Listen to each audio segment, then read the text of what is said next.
2025 regular monthly council meeting. I'd like to welcome my fellow councillors, our CEO, all the council officers, both here and online tonight, members of the public that are here in the gallery, welcome, and all of those of you that are watching online, welcome.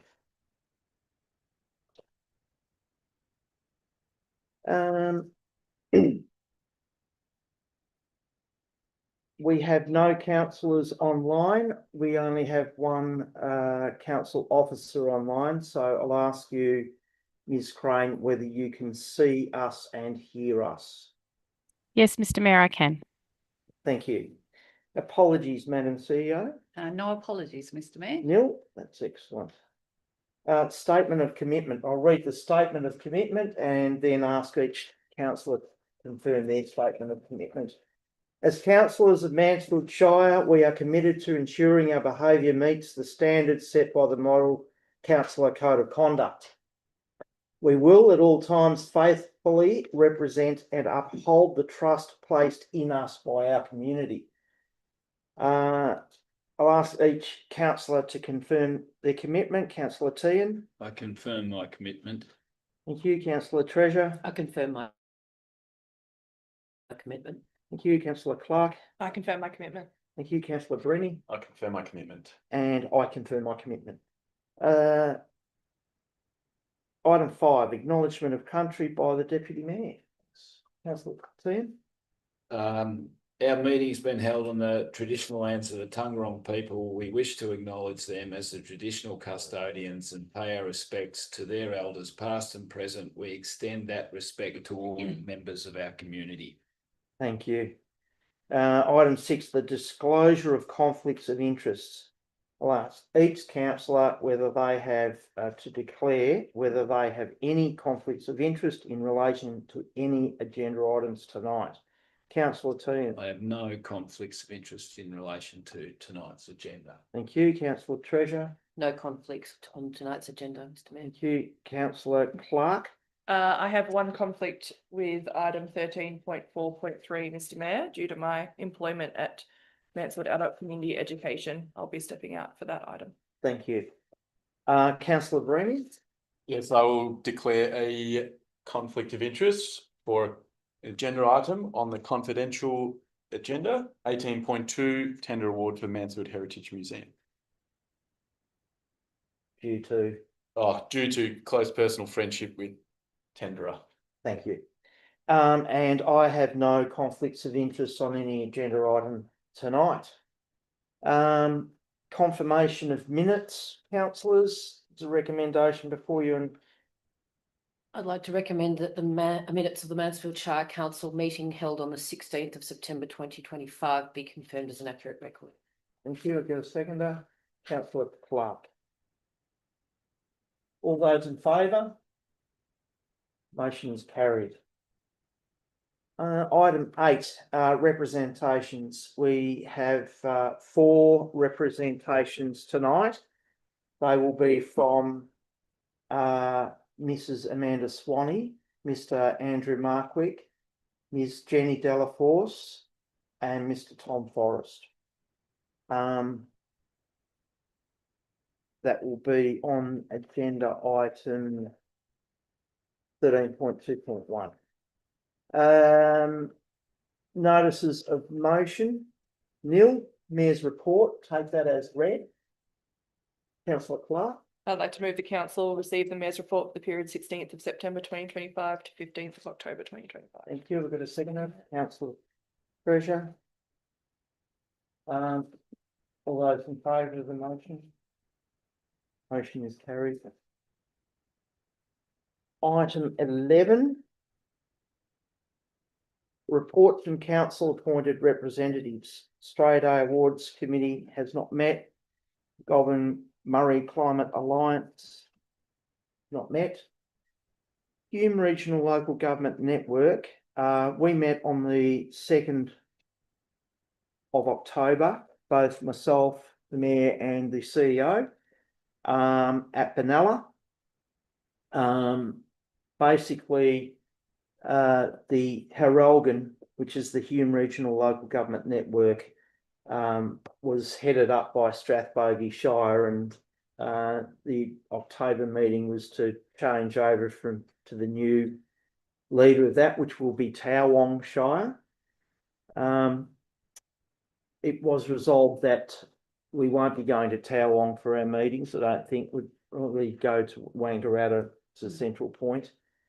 Madam CEO, would you like to give the three what we talked about there? Yep, there was a range of advocacy matters and priorities in the lead up to the next election that were discussed, and council is already actively advocating on some of those in relation to planning reform. We continue to advocate on the emergency services volunteer fund tax, and drought support was the other matter that was discussed there. So in addition to road funding and a whole range of other issues that the Hume region has been actively advocating on and will continue to. Thank you.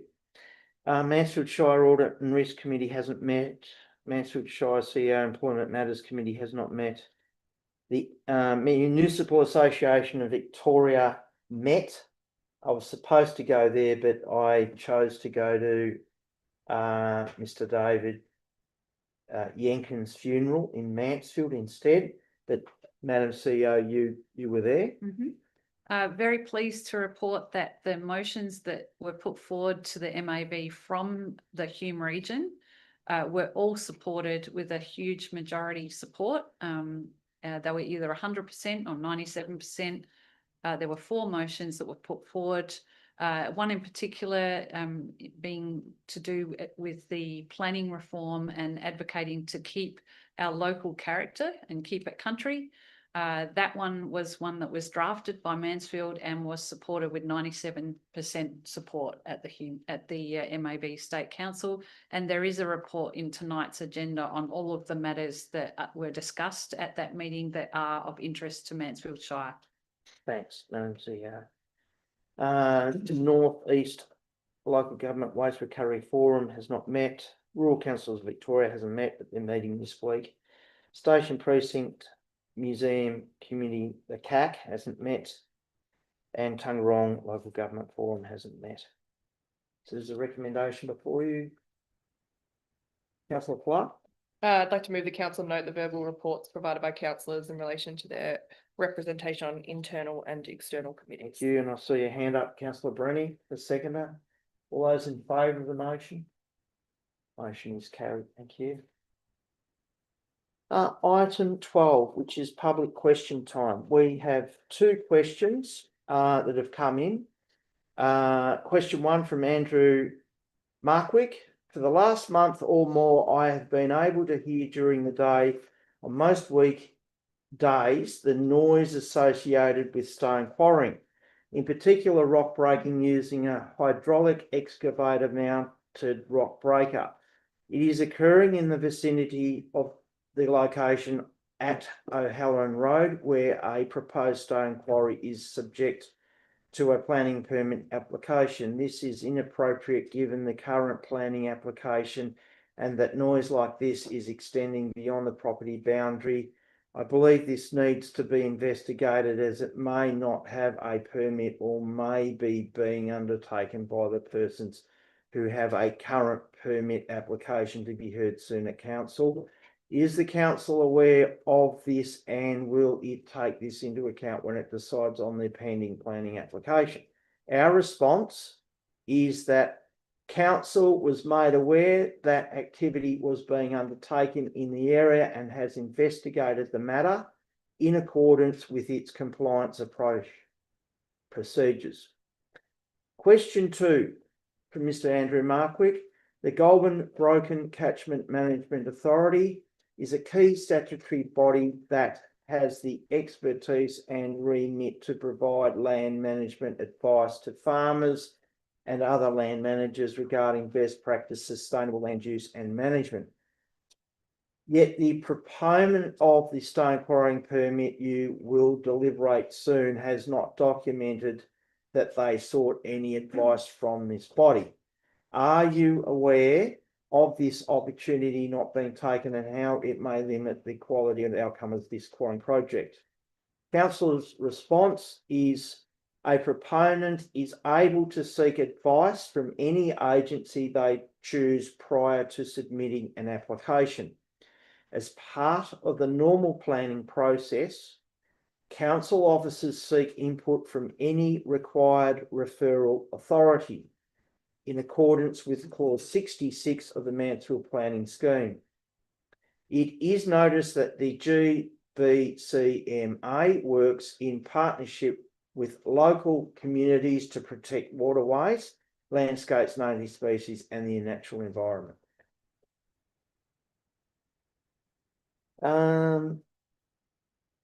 Item 13 are officer reports, which is item 13.1, the Chief Executive's Officer's Report.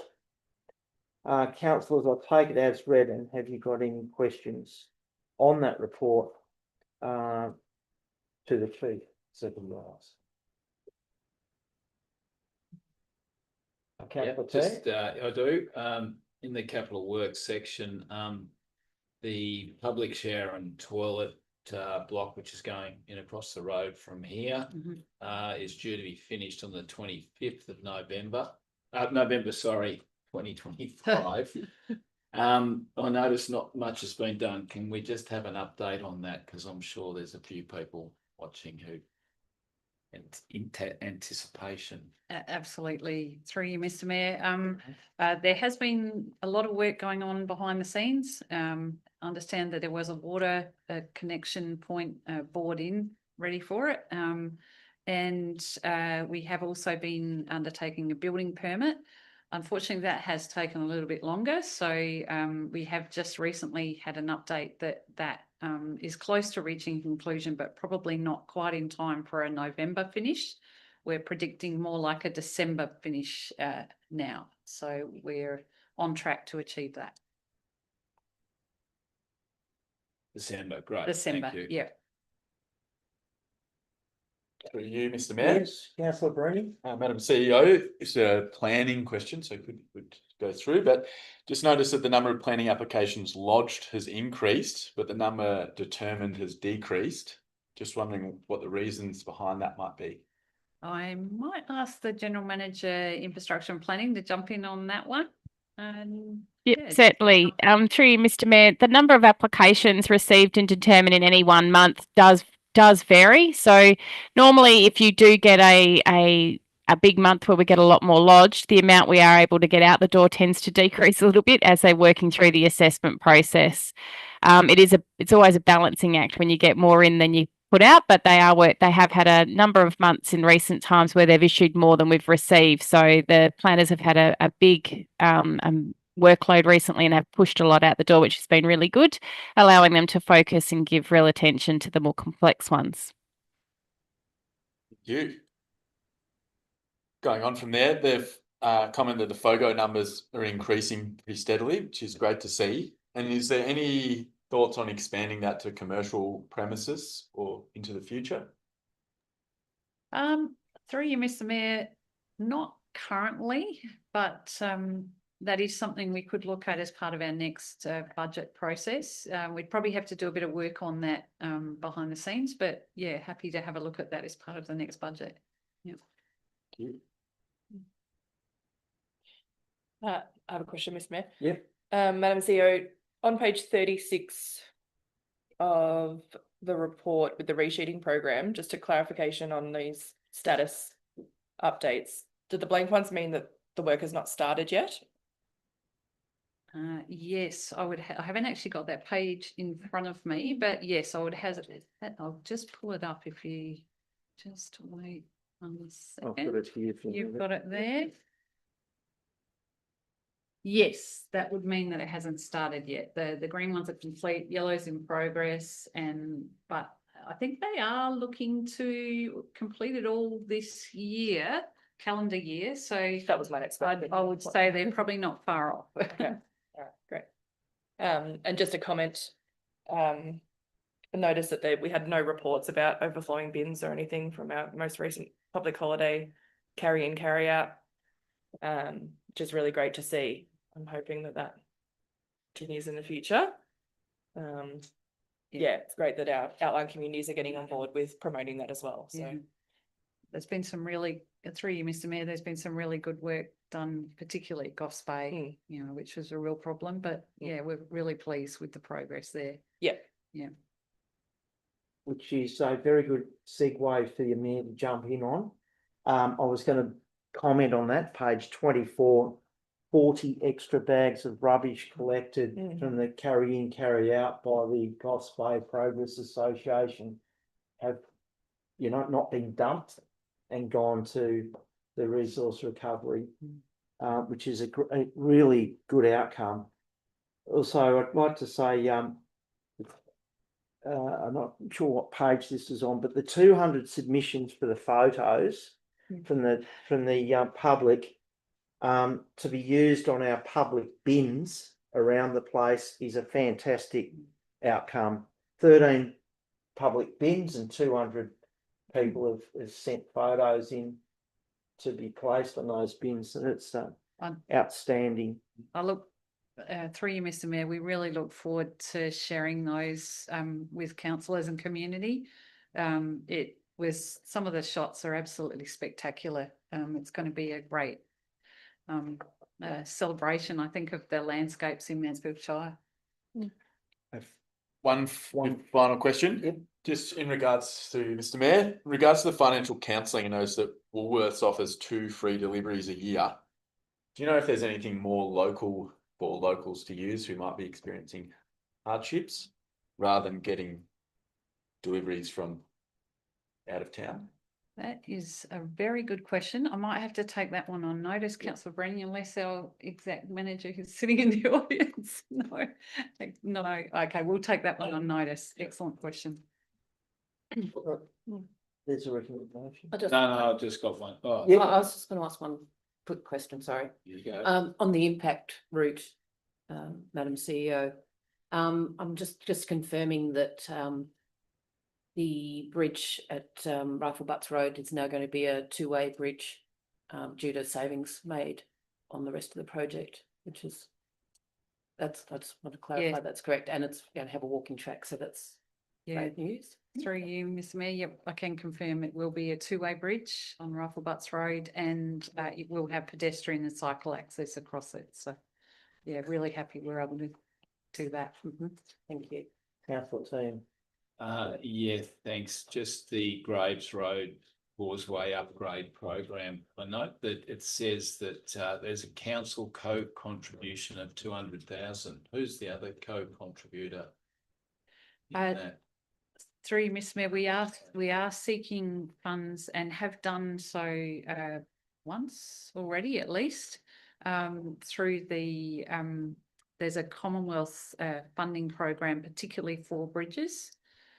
So we ask, I think it's called Safer Loads and Infrastructure. It's got very similar name to a state program.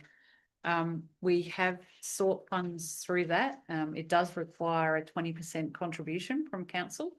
And we will be seeking funds again. We're seeking feedback from the Commonwealth on what we need to do to strengthen our application. And we will be submitting another application before Christmas. Right. Yeah. Would that be normal to put it into an estimated completion date without a grant? I guess it's a forecast based on assuming we get the grant. If we don't, then we'd have to revise that. Yeah. Okay. Yeah. Yeah. All right. Good point. Councillor Fraser, go ahead. Mr. Mayor, I'd like to recommend that council receive and note the Chief Executive Officer's report for the period 1st of September to 30th September 2025. Thank you. Seconder, Councillor Bruni. Councillor Treasurer, do you want to speak to that? No, thank you, Mr. Mayor. Councillor Bruni. No, thank you. Any other councillor want to speak to the motion? All those in favour of the motion? Motion carried. Right, 13.2.1 is the planning permit application P029/25 for 422 O'Halloran Road, Bridge Creek. We have 4 deputations for this, and they will be heard in the following order. Mrs. Amanda Swanee, Mr. Andrew Markwick, Ms. Jenny Delaforce, Ms. Okay? Yep. And Mr. Tom Forrest. And so, when you come up, if you haven't been here before, come up to the lectern, state your name, and then give us your delegation. It should be only 3 minutes. You will be timed. So we're pretty strict on that. So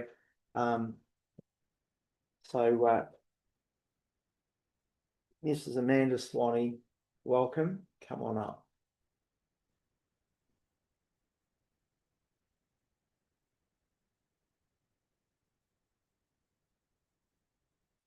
Good afternoon to you all. I'm speaking for myself and my husband, Rowan Swanee. We live at 697 Long Lane. In our objection to the planning application for removal of stone at 4 O'Halloran's Road, Mansfield, I stated amongst other objections that this application for rock extraction creates a destructive precedent for our region and the amenity of our lifestyle. Mansfield's natural beauty is the reason that many people come and then decide to stay. They become invested in farming and businesses, and I often hear the phrase, "We live in God's own country." It amazes me that with such valued surroundings, we seek to allow people to dig massive holes which cannot be rehabilitated to the previous state and which remain as hollowed out scars on our hills and paddocks. The material derived from these holes is mudstone, which is then largely sold for Melbourne's use. The single landholder or business receives payment for this stone, but there is little advantage which flows through to the community of Mansfield. The disturbance of this rural life, with fully laden trucks travelling our roads and the noisy scraping of heavy machines, seems completely out of character with what so many people value in the Mansfield Shire. If the application is allowed, we are concerned that it will encourage and enable other landholders to consider the option of turning their land into a rock extraction site. Creating this as a precedent is a very disturbing thought.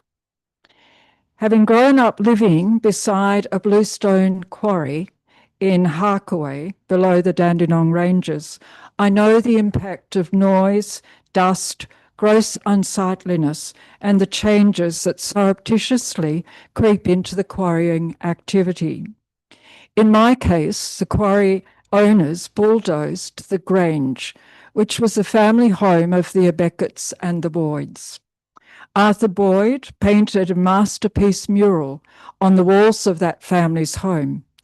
The National Gallery managed to save a small portion of his artwork, but the grand house was demolished and a vital piece of our cultural heritage was lost.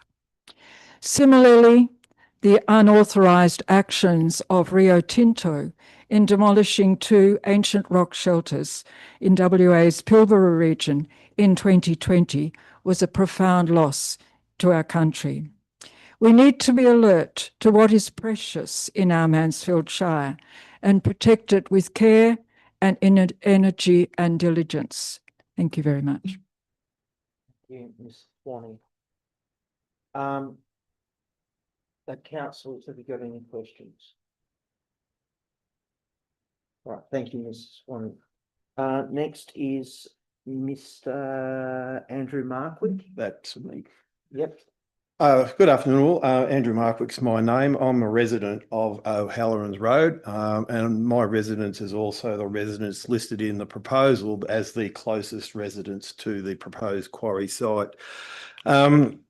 I believe I'm qualified to speak to this application from a technical perspective because my professional background is in land management, which I've been practicing for over 30 years. I was involved in as the environmental manager for Central and Eastern Victoria for that whole proportion of the state. I was also the manager of the Alpine National Park in the Mansfield area. I was also on the Alpine Resorts Management Board as a General Manager Resort Operations for 5 years. I've also sat on 2 Alpine Resort boards, so I've had some background experience on this.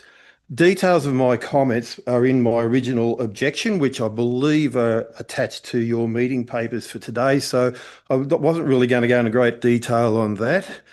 It was never been my intention from the start to veto this application. I support the opportunity for people to make money and make return off their property and so on. But what's important to me is that the environmental risks that pose to that property, to their neighbours and to the rest of the Shire are absolutely addressed.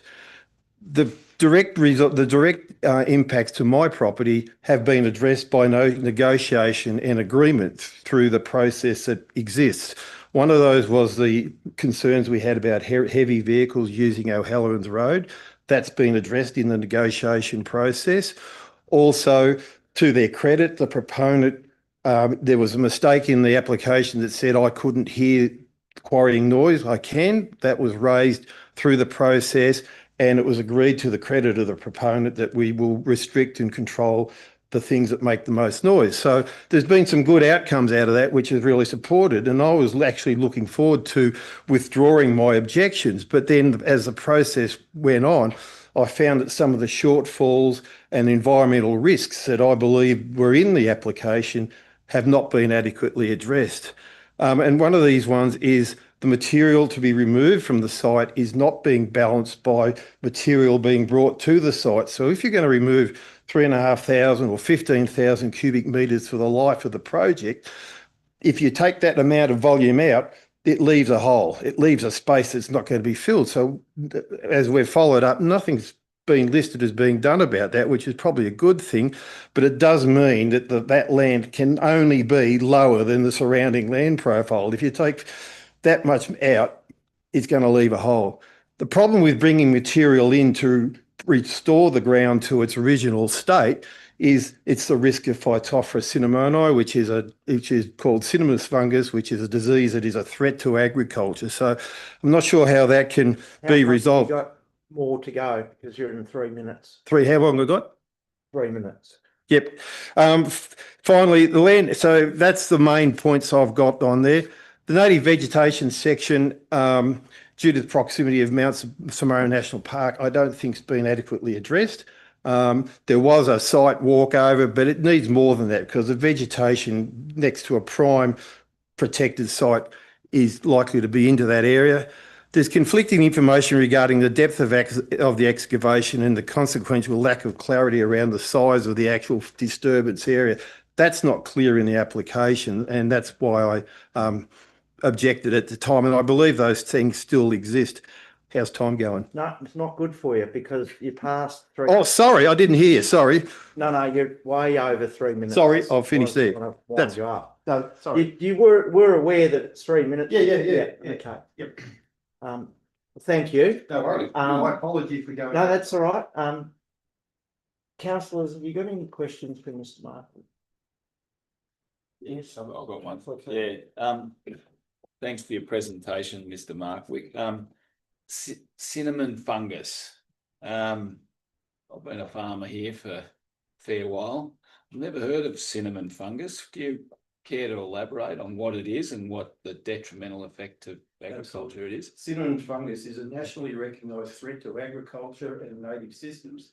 Cinnamon fungus is also known as Phytophthora cinnamoni. It is a waterborne fungus that travels in the soil with water flow underground and above ground, and certain wide number of plant species are affected by it. Basically, it kills them, and it's transported around the state by the movement of soil, by in various ways, whether it's soils on machine, on people's feet, carted soil from unknown sources. So that's how Phytophthora spread. It came into Mansfield Shire may already be here. It will restrict the types of agriculture that can be used because certain agricultural species would be susceptible to it that might be used now.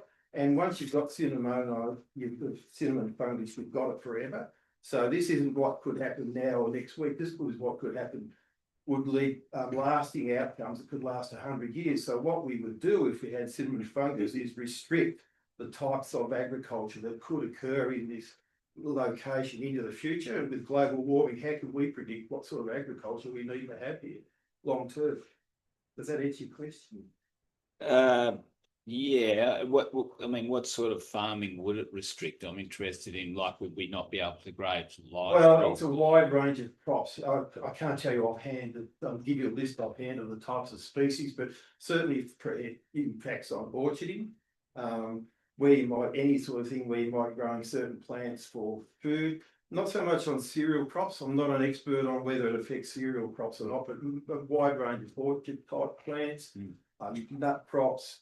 Some plants aren't affected, some are, and it's quite a complicated area. But if you wanted to find out more, there's a lot produced about it. I also provided some evidence in my submission with a bit more information about phytophthora and its risks and impacts to the Shire. Yeah, thanks. Okay, thanks very much. Next delegation from Ms. Delaforce.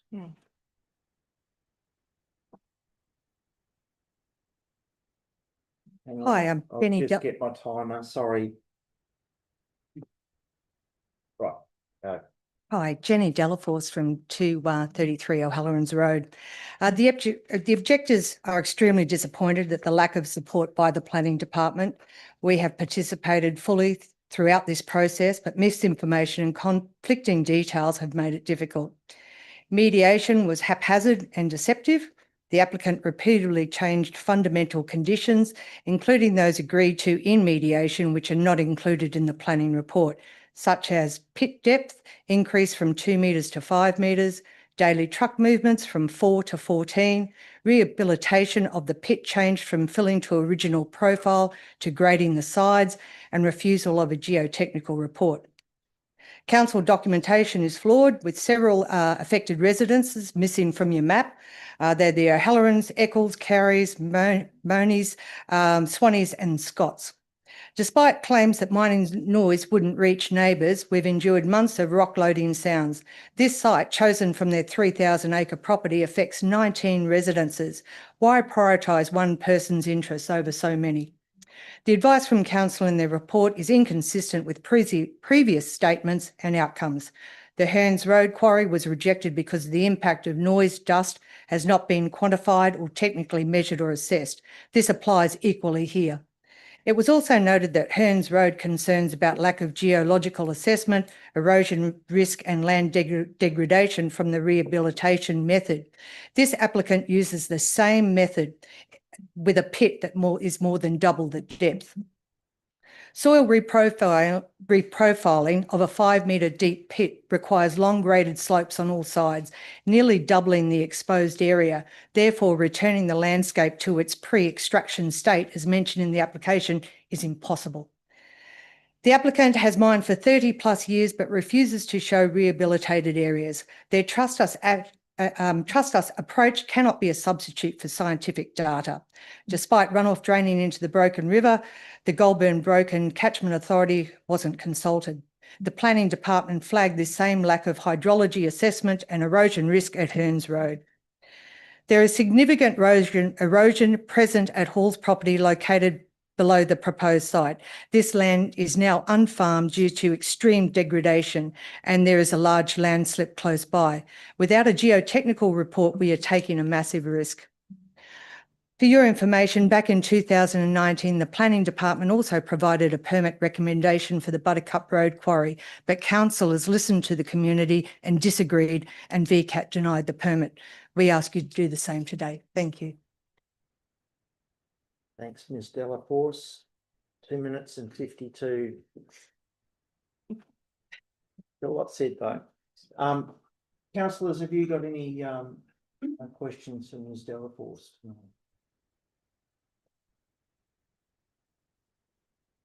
Right, that leads us on to the fourth delegation will be from Mr. Tom Forrest.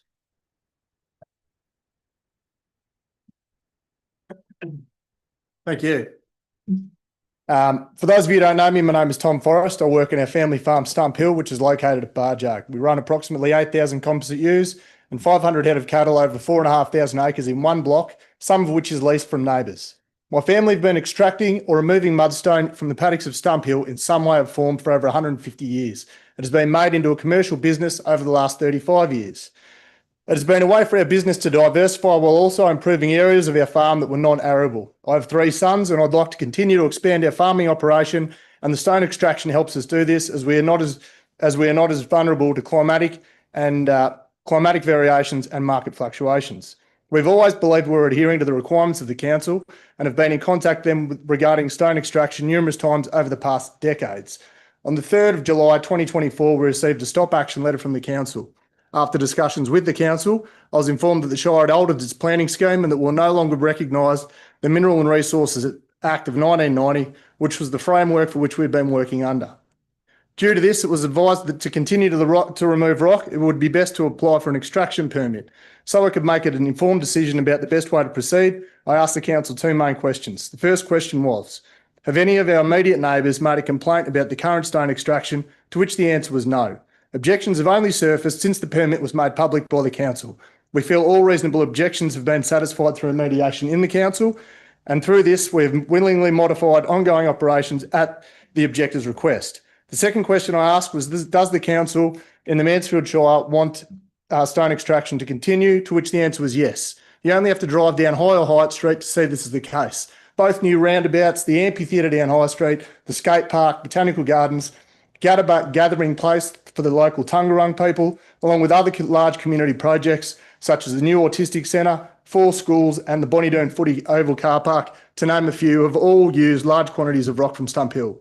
I can confidently say that we are the best in local industry at land reclamation, and this is due to years of experience and the quality of our operators and equipment.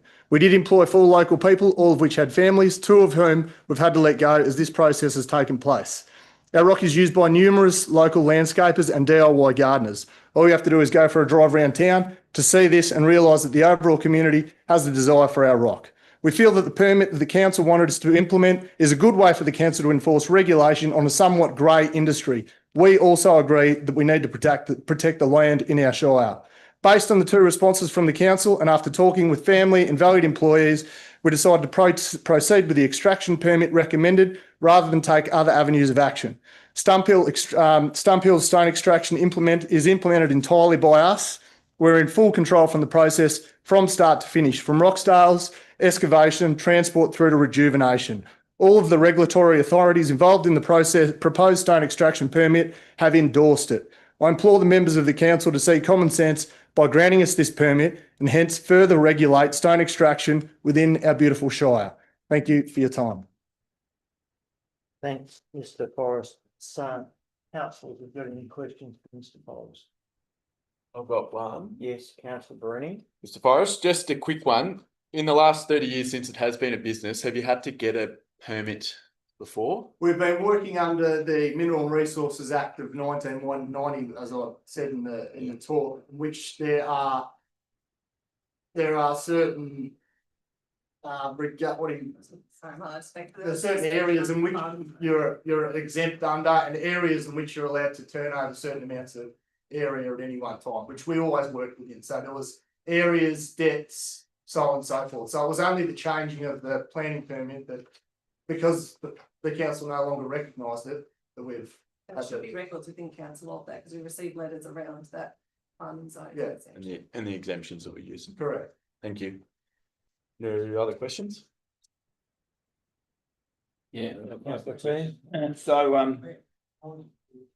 Mr. Forrest, one of the speakers, one of the objectors, talked about leaving large holes in the escarpment after the rocks have come out.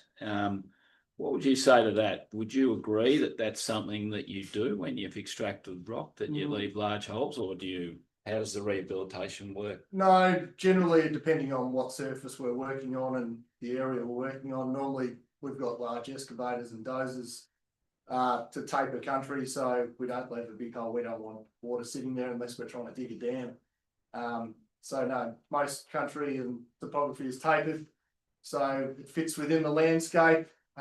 We're cutting hay off paddocks that we've previously extracted rock from, so it's not like there's going to be a massive hole there. We don't want to leave it any worse than it already is. It's just country that has rock, and we're just trying to obviously improve it somewhat and get the rock out of it, and we can use that. So you wouldn't be bringing in large amounts? No, nothing, and this was discussed in mediation. Nothing will be brought in to fill the hole. There'll be no fill. So, you know, you've probably got as much hope of bringing Phytophthora cinnamoni in to the area with a four-wheel drive going up to Stockyard as you do to our place. Right. So just when you do go in and you start extracting the rock, there's been some discussion about the depths that you're working to. Would you generally, and from what I understand of rock extraction, because we've passed a couple of permits or one permit in the past, generally you would work to about 2 meters around there somewhere. Is that how you work, or what? Why is there this? What do you see as the discretion between 5 and depth of 2 and 5 meters? I thought this was covered at mediation. We have the ability to go to 5 meters, but we never really needed that. So I thought it was repealed back to 2 meters. But that's just I think that was the limit of the proposal. That was just the framework around what we did. So that was there, and I thought in mediation it was actually brought back to 2 meters. We don't need to go down to 5 meters in depth. Okay, so if the permit specified that you could only go to 2 meters, you'd be quite happy to work within that. I think that'd be right. Okay, Yeah. thank you. Yeah, it's good. We had photos here. Hang on. There's 4 deputations, not 5. So thanks very much. No more questions. I have a question. Councillor Clark. Thank you, Ms. Forrest. Just to follow on from what James is saying, if the plan is not to bring in any topsoil, so can you just explain to me how it would work if you are removing that amount? Wouldn't you need to then pull soil from other areas of the property? So as the rock's extracted, and depending on how much rock's there, but within 2 meters, so you might only have a layer of rock. If there's nothing beneath the layer of rock, you might only be taking out 500 mil of rock. So underneath the surface, there's not necessarily 2 meters of rock, and that's it. You'll have a layer of dirt, then maybe a layer of rock. Most of the rock's very close to the surface, and it might not be that thick. So as the overburden's put back into the hole, the excavator levels it out and sort of creates a surface as we go. So there's at any one time there will really only be up to sort of 3 meters open as the overburden's put back into the hole.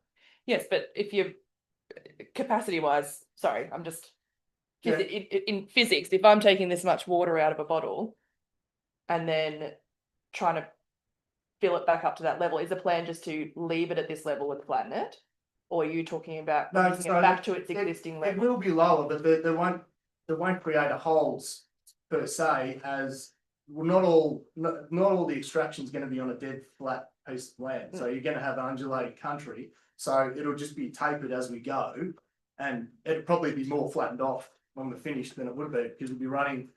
We've got a land plane behind a tractor, and those that we levelled the area out with in the rejuvenation process. And in regards to the topsoil, the surface rock will be picked out, then would run a dozer over it to remove the topsoil, which would be stored and through the process, and then the topsoil is put back over to finalise the process, and then straw, seed, so on and so forth is put over it. Thank you. One more. When you remove them, where do you store the rocks? Will they just stay at the same site until they're sold? Yeah. Oh, look, invariably, sometimes if we want to get the place back early, we've got a stockpile back at where the main place of Stump Hill, but generally it'll stay where it is. If the rock's not going anywhere, we'd sort of stop and wait till there was a need for it anyway. Yeah. And it's not, those holes aren't backfilled in that time to reduce any erosion risk or any. Well, there will be sediment pits as shown in the, if we know the rock's not going to be moving for a while, yes, we would fill the holes back in for sure. And then, maybe mark it and then come back to it. Thank you. No further from. Oh, I've got one. Oh, sorry. In the objection, in one of the objections, or one of the grounds for objection, was the stored water and firefighting capacity during the fire season, and there and apparent lack of what processes will you be putting in place during the fire season to make sure that if something occurs, an incident occurs, that you'll be able to put it out yourself rather than having to rely on CFA or whatever to come in? Yeah, we've got a fire unit on site. I don't know why there's lack of there, but we've always had a fire unit on site at any time. Anytime fire dangers become relevant, there's a fully functional fire unit that staff are obviously trained how to use behind the vehicle, so it's mobile. Everyone's got my Uncle John Forrest unit mobile number, who's got his own fire truck, and everyone's obviously got the number for the CFA or any emergencies in case that happens. The risk of fire generally on the area we're working on, because it can be there, because machines have been over it, is low. But that doesn't mean we're complacent about it. So you will have stored water there. There is always stored water on site. There always has been, and yes, there will always continue to be. All machines are fitted with fire extinguishers as well. Because that's part of your operation. That's what it states in your operation. That's what we do. Yep. Mr. Forrest, how far away would you say this site is from the Broken River as the crow flies? As the crow flies, approximately maybe 2 kilometres. Thank you. Any other questions? All right. No questions to the delegation. Thank you for everyone that's come in to do a delegation. We will now discuss this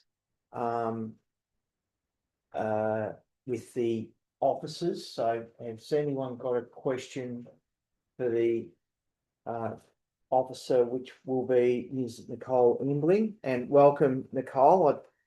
I noticed that you've been there for a while online, so welcome. Thank you, Mr. Mayor.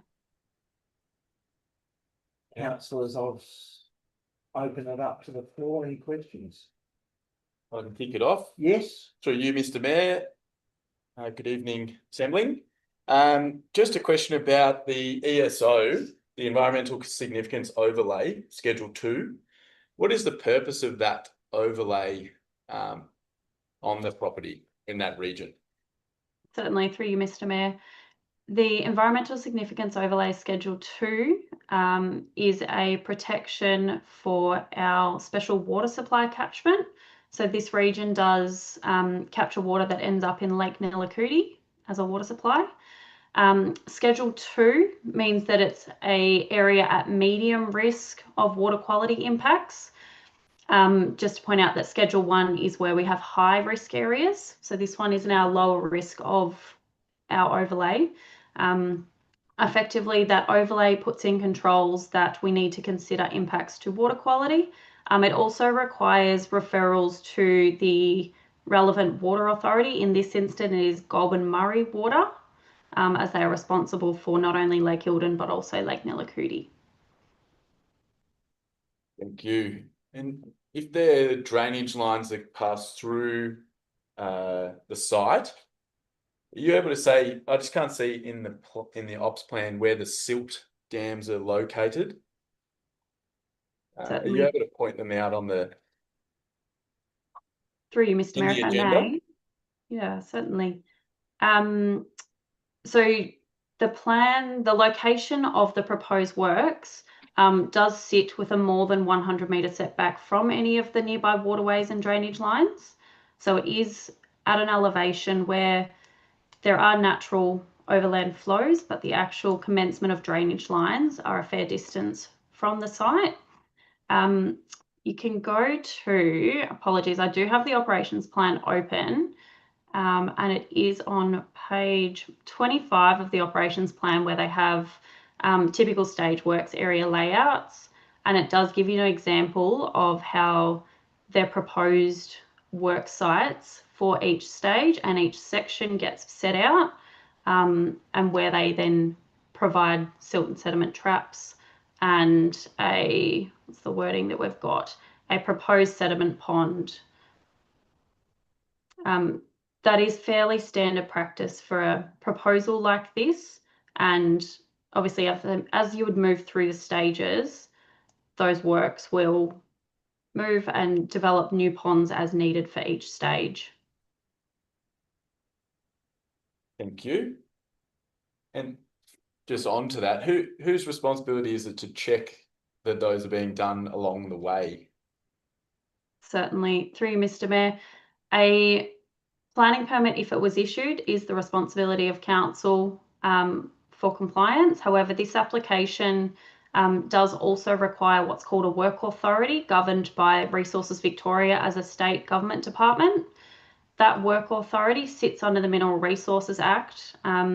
So responsibility for ensuring that these works are done in compliance with acts and regulations, planning permits and endorsed plans and things like that are a joint responsibility between council and Resources Victoria, and noting too that Resources Victoria are effectively have the expertise in this field and do manage this on much larger scales as well.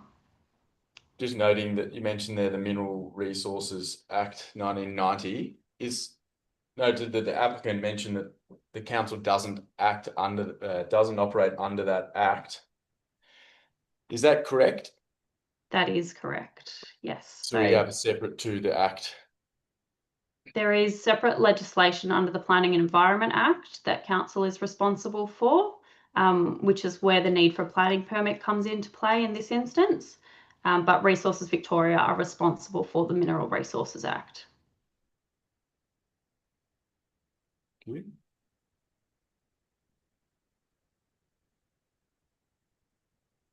Councillor Team. Yeah, Miss Embling, one of the speakers mentioned that Goulburn Broken Catchment Management Authority and that they weren't consulted through this process. They're not a recommending authority. Should have they been consulted in this process? So I can answer that one. Thanks, Councillor T, and through you, Mr. Mayor. There's, I guess, two sets of processes for involving referral authorities in this particular example. The first one being as part of the Works Authority approval process, there is a requirement for an on-site meeting with all relevant and required authorities under the Mineral Resources Act. Council was invited to attend that meeting alongside Earth Resources or Resources Victoria. There was a native vegetation officer from DECA, the environment team, a officer from Goulburn Murray Water. Goulburn Broken Catchment Management were not invited to that meeting as they're not a required authority under the Mineral Resources Act either. As part of the planning process, you are correct, Councillor Tian, so they're not a recommending or determining authority in relation to this proposal because the site is not subject to any flooding overlays. So traditionally, Goulburn Broken Catchment Management Authority are only a required authority where there is flood-prone land. So on the back of that, notice that the haulage route that goes from site now doesn't go via O'Halloran's, goes through to Midland and it passes through a flood zone. Does that have any relevance to GBCMA? Through you, Mr. Mayor. Yes, it does. That track is existing and there are no proposed works on that route at all. If there had have been works required to the waterway crossing, then we could have definitely consulted the Goulburn Broken Catchment Management Authority, but because there's no works required, council engineering team has reviewed the actual track itself and determined that it doesn't require upgrades for the proposal. I have some questions, Mr. Mayor. Councillor Clark. Thanks, Ms Embling. You mentioned that because it comes under a planning permit with council and not under the ERR work authority, what would be the cost to council to ensure compliance is met with the operations plan? Through Mr. Mayor, I might actually defer that one to someone who looks after compliance. It doesn't sit with me at the moment. Okay. Or let me ask a different question. Could you reasonably expect a cost to council to enforce the compliance? On through you, Ms. Mayor, Yeah. I'm happy to answer that one. The council does employ a compliance team, so that cost would be already accounted for within our budget. Okay. And yeah, so no additional cost, already accounted for in staff resources. That's probably the answer. Yeah, thank you. I have more questions, sorry. Keep going. The proponent was previously exempt under the Mineral Resources Act. What date did Mansfield Shire change their planning scheme to not include the Mineral Resources Act? Yeah, through you, Mr. Mayor, I'm happy to provide some clarity on that one. So it wasn't Mansfield Shire that changed our planning scheme. It was actually the legislation under the Mineral Resources Act and the Planning and Environment Act that changed, and the way that it could be, the way that those exemptions that previously enabled these works to occur at Stump Hill to no longer operate. Effectively, it was, and I'm going to apologise in advance, I don't have the exact date, it was roughly around 2018 or 19 when the Act changed, and those exemptions no longer apply. So there is standard practice now that exemptions only apply if they are doing removal of loose stone, so above the surface, for the purpose of farming improvements. The exemptions can no longer apply if you are extracting below the surface and or selling for commercial purposes. And when did the proponents cease operations? I think the deputation mentioned 2020, so 2020 something. I can't remember exactly. Yes, through you, Mr. Mayor. When that letter was given. It was roughly just more than 12 months ago. I'm aware that council's compliance team reached out to the landowner, and the records that we have show that work ceased immediately. Okay, and is there a reason for the delay? Is that just bureaucracy, that the delay between the changes happening in 2018-19 and the work's not ceasing until 12 months ago? Through you, Ms. Mayor, I'm happy to answer that one. Yeah. Our compliance activity is usually directed through reports that we get from community. So we don't, I guess, have the resources in that team to go looking for issues. So we do, we're quite open about that we do respond to reports that are raised with the team. So either by a council officer or by a member of community. Yeah. Okay, so it's just a matter of lack of knowledge of. Yeah. Yep. Okay. Back of that, another planning scheme question, which relates to 14.01-2S, which is sustainable agriculture, which is listed in the ops plan as this is coming under because this is pasture improvement works, which I note was a previous exemption. Is this consistent with pasture improvement works that are done elsewhere in the Shire? Through you, Mr. Mayor, we have seen examples of this happening across our Shire, I guess historically and in recent times as well, where farmers are needing to remove the very top layer of rock to be able to farm with their chosen farm implements, whether it be disking, drilling, etc. It effectively is becoming more than that when they're going below that depth, and then using it for commercial gain as well. But in terms of improving their farming practices on the site, it was part of the application documents that are submitted that this would assist, and that their farming productivity in areas that they've previously done this has improved. They're able to better manage the soil quality. We'll just note that in a recent application for another mudstone extraction quarry on Hearns Lane, that they used pasture improvement as part of their justification, which was one of the reasons that pushed back against, as some other councillors suggested, that it was a very expensive way to improve pasture. On one of the was it Amanda's speech, saying that this sets a precedent for the area. Does this, if this were to be approved, and part of the reasoning why is pasture improvement, can currently have a case where council is being taken to VCAT by an applicant, is there a risk that this is setting a different precedence that would impact that case?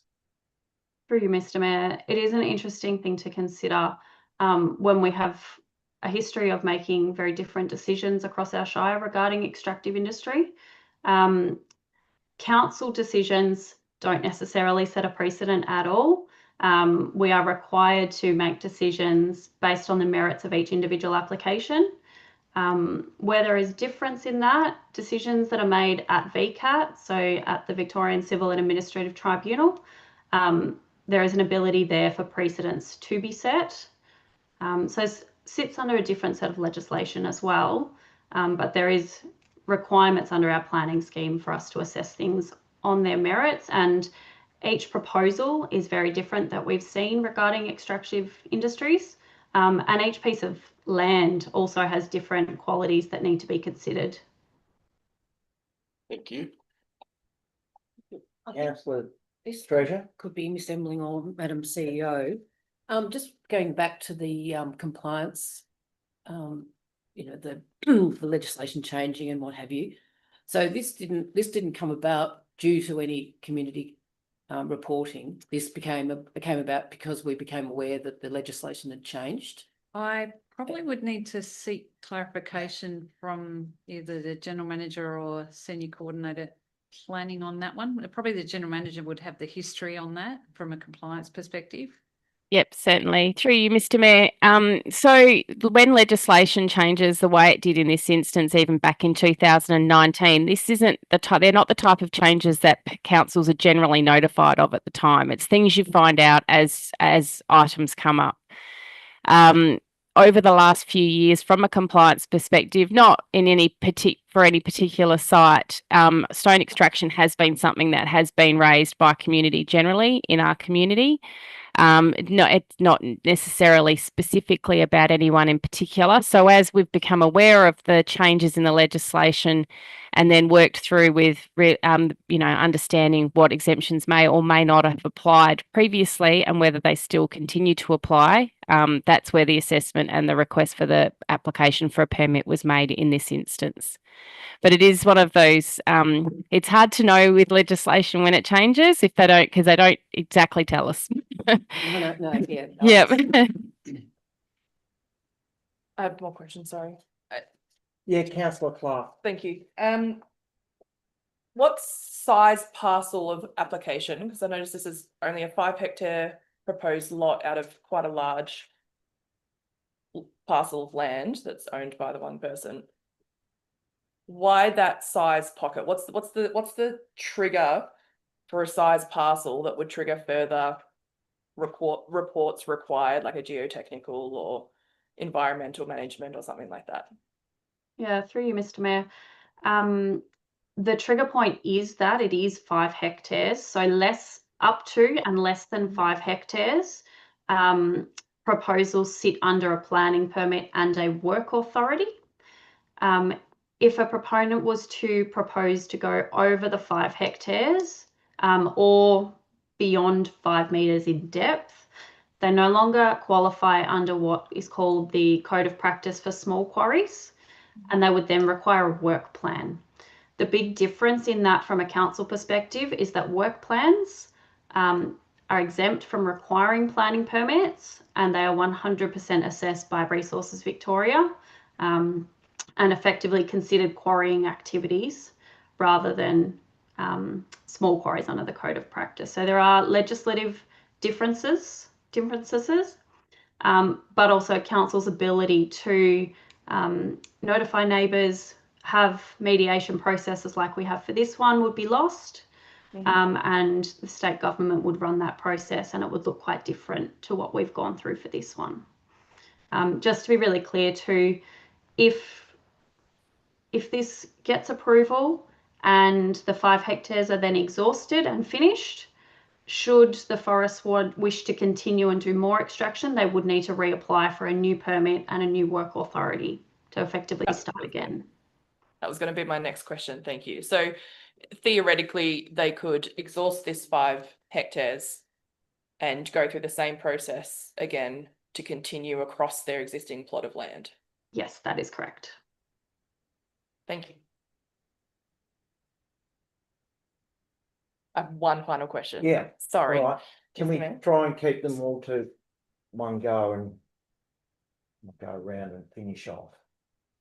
Sometimes things come up. I wish I was. I'm not that organised. Some questions Go trigger more ahead. questions. No, yeah, go ahead. Okay, so it's up under the 5 hectares, so it counts as the small parcel. Do we intend to impose a rehabilitation bond? And is it our right as a council to impose a rehabilitation bond, even though it's not required for a small parcel of land? Certainly, through you, Mr. Mayor. Very interesting question, and it is standard practice for work plans, as we just discussed, the more than 5 hectares not governed by council. There's not legislation that supports or encourages council or even Resources Victoria to take bonds for rehabilitation at this level. It's not something that is effectively in our planning scheme or anything like that. However, there have been instances in the past where we have requested other kinds of bonds or compensation for damages to council roads and things like that through mediation processes that have been agreed to by permit applicants. That hasn't been the case in this instance, but it's not to say that it's not something council couldn't look into if that was suitable. Thank you. No further questions. Got one final one, and that's just the farming zone, and then this changed use of that farmland. Whilst it is a quarry, it is not a farm. Does it have a different rating to a farm, or is the only fee that is paid to council only money that comes to council from this process during the planning application phase? I'm happy to take that one, Mr. Mayor. Yeah. Currently under our differential rating, revenue differential rates are covered under council's revenue rating plan. That is not currently allowed for under that, so it would remain as a farming differential rate. It is something that council could look at reviewing when they next review their revenue and rating plan.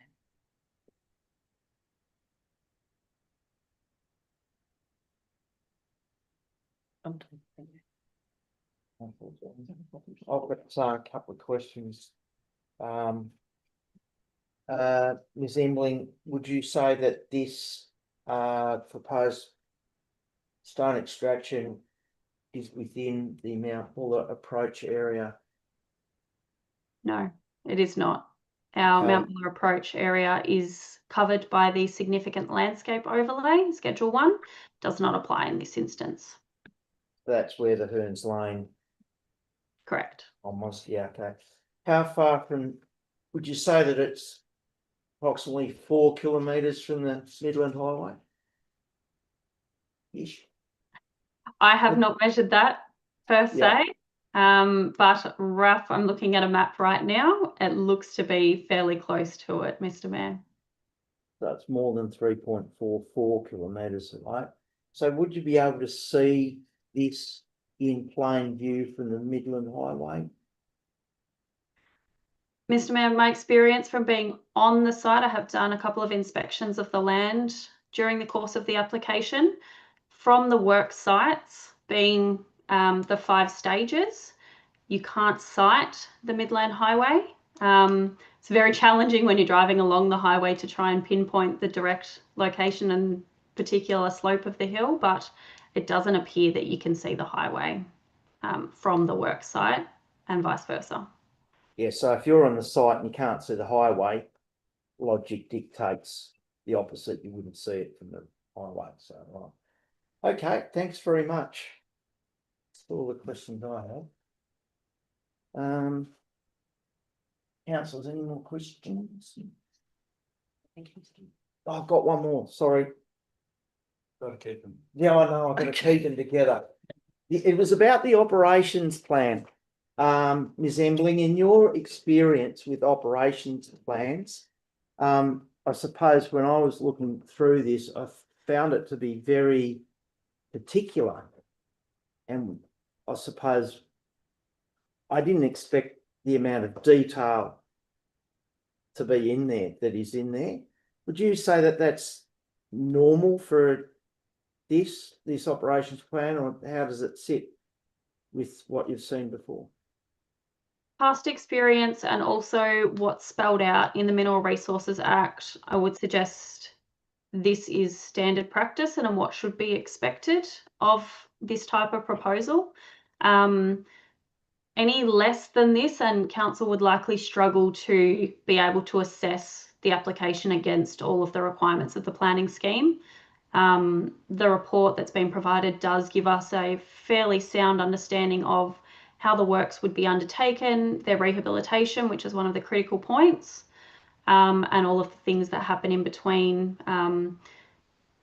If approved, the operations plan would become an endorsed document as part of the permit, so it becomes a legal document that would be required to be in accordance with at all times. And I guess the beauty of having the dual approval process through council and the work authority is you get consistency. So the one operations plan would get approved by both authorities for consistency. Okay, understood. Thank you. All right then.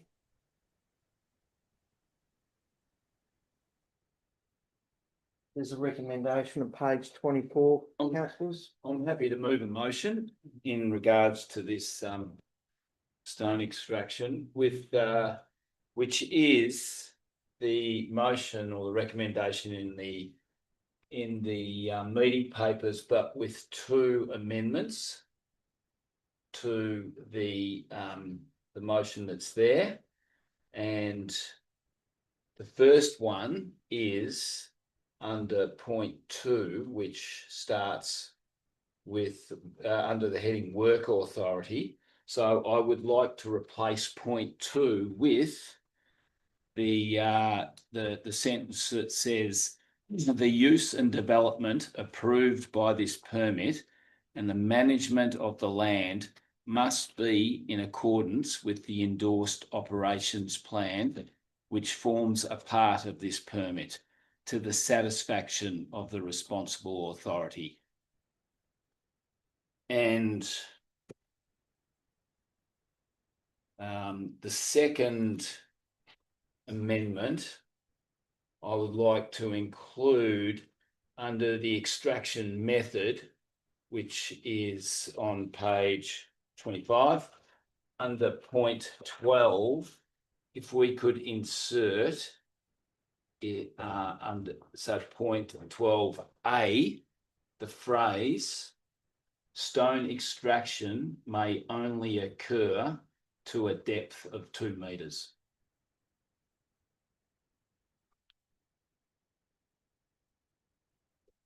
And You've got all that? the rest is all that. So I'd like to move that motion. Thanks, Mr. Mayor. Through you, Mr. Mayor, can I just ask the Senior Coordinator of Planning to just confirm that that doesn't create any issues from a planning perspective? Thank you, Madam CEO. Through you, Mr. Mayor, it does not. I'd only just like to clarify that if we are inserting a new condition 2, that the subsequent conditions would then be renumbered, and where we are talking about adding in a 12A would actually become 13A, just for clarity. We're removing one in whole. So there was removed number 2 to put a new number 2, so we didn't add in.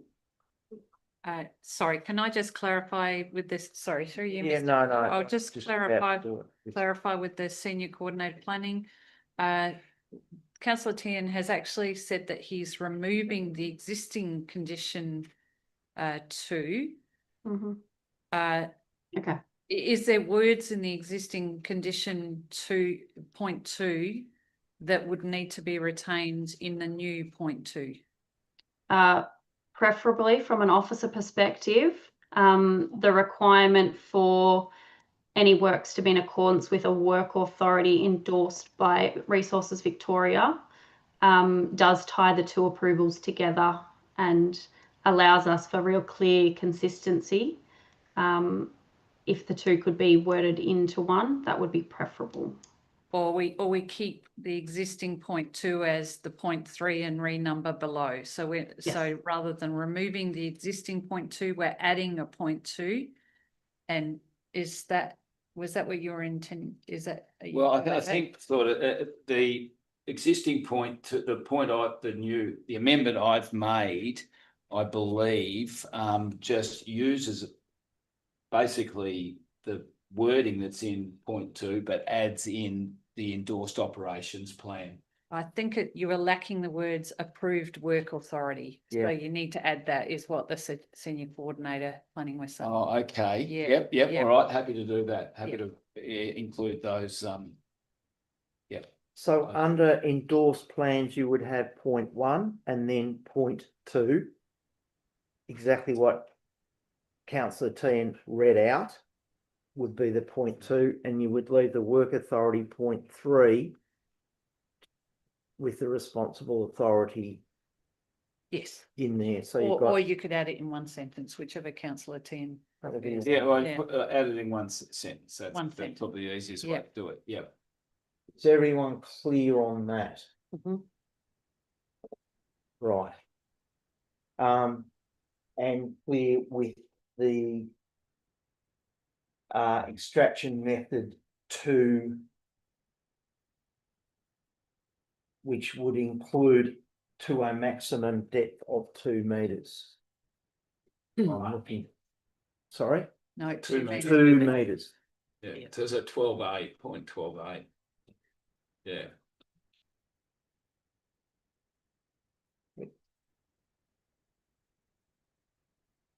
We could just have it, the stone must be excavated by cut and fill methods. No. I'd like to have it as a point A. A point. Yeah. Okay. As we have under amenity, we have 14 and Yes. we have A, B, and C. Right. So yeah. Okay, Yeah. good. All right then.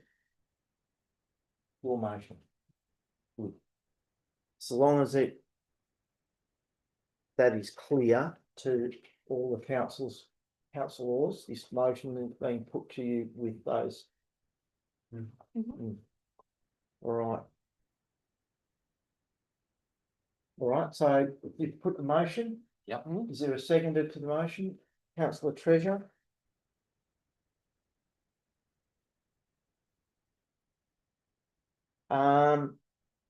Councillor Tian, you've put the motion. Do you want to speak to the motion? Yeah, certainly, Mr. Mayor.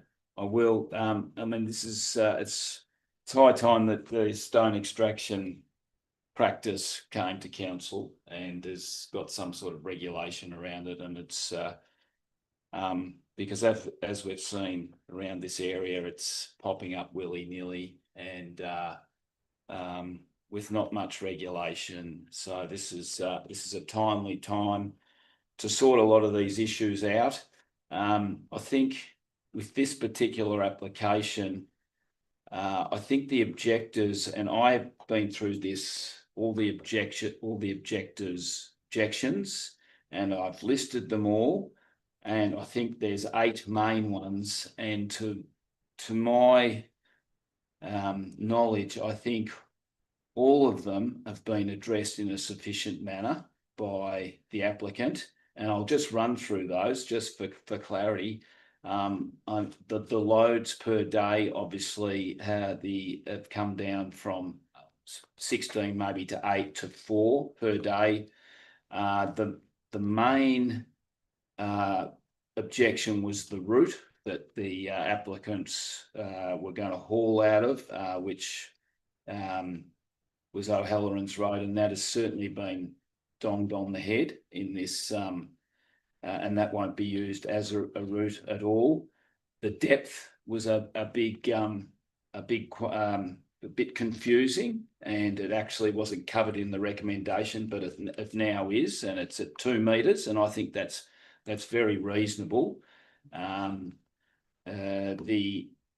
Some people suggested an end date, but we have no authority to put an end date onto a project like this. So that's out of our hands. I think the rock breaking noise was also a big concern about nearby citizens, and that has ratepayers, and that has been addressed by only able to be breaking rock on Tuesdays and Thursdays from between the hours of 10 o'clock and 2 o'clock, and trucks aren't to be loaded before 9 a.m. So I think that's covered that very well. Obviously, the firefighting capacity and the stored water was a concern for people, but the applicant has in his work in his operations plan has stipified that he will have stored water and firefighting capacity there. So I think all those concerns have been alleviated to make this stone extraction project possible moving forward. So I think that's probably enough said. Thanks, councillor Team. Councillor Treasurer, you second the motion. Do you want to speak to it? No, thank you, Mr Mayor. I think councillor Team covered everything. Thank you. Councillors, does any councillor want to speak to or against the motion? I'll speak against the motion. Yep. Just on the back of some of the serious concerns raised by residents nearby, and I understand the applicant has done a wealth of work to address all the concerns there. I do note that you've been doing it for 130 years or so. That seems more like a miner than a farmer, and it's just we're in a district where we need to be pursuing farm. It's in the top of a catchment area that is significant risk to future water sources, especially as water security becomes more difficult. And unlike what Councillor Tian raised, the regulation is somewhat taken out of control because we don't have any compliance oversight on any of this. If there is malpractice, we have to rely on a work authority to come from elsewhere, which doesn't mean that we can respond quickly if there are concerns from other residents or nearby, or if there is significant rainfall causing huge amount of erosion or other events. It's just too high of a risk for me to support. I'd like to speak against the You motion. want to speak against? Yeah.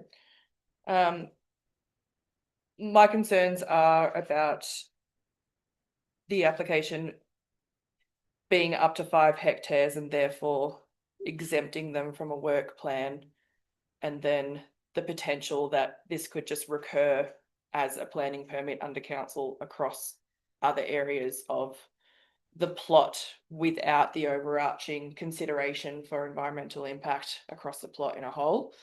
That's my biggest concern at this point. Without a work plan, they're exempt from geotechnical assessment, water management, environmental management, dust noise impact assessments, all that kind of regulatory work.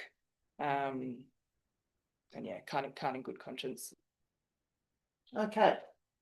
All right, we'll put the motion to a vote. All those in favour of the motion? All those against? The motion is carried.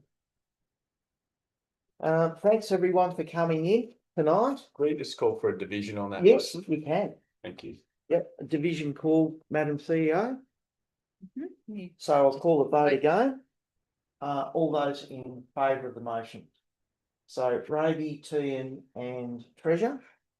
All those against the motion is Bruni and Councillor Clark. Thank you. Thanks everyone for coming in tonight. You're most welcome to stay and listen to the rest, or you can, or you can go. That's right. So thanks very much. Item 13.2.2 is the protection of vegetation, including canopy trees. The responsible officer is General Manager, Investment and Planning, Ms. Crane. Councillors take it as read. So any questions from Ms. Crane?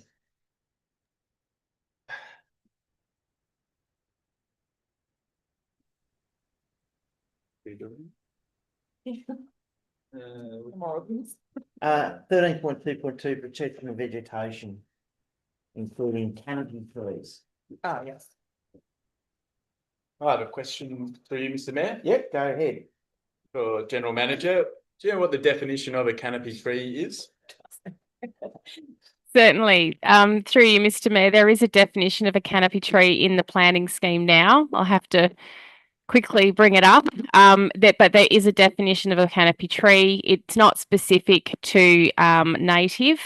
I think you'll find it's in the attachment to the documents, the provisions about canopy trees. Clause 5237 is in there.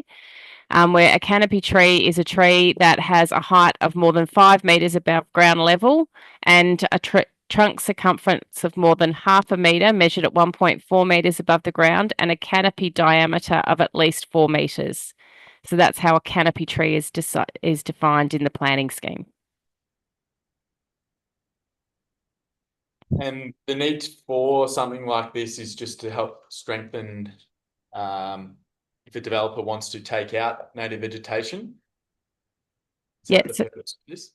So through you, Mr. Mayor, the ability for council to put its own level of protection on vegetation like this is extremely complicated, expensive and time consuming.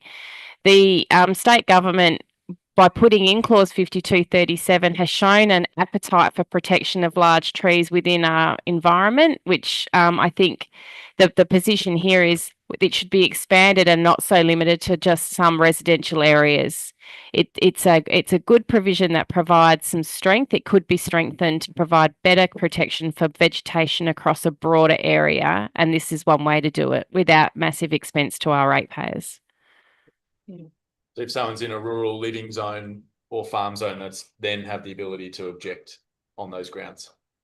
Through you, Mr. Mayor, that is the position we've put forward. Yes. No further questions from them? Ms. Crane, does this include? Is this a broad stroke of the pen, including tree plantations?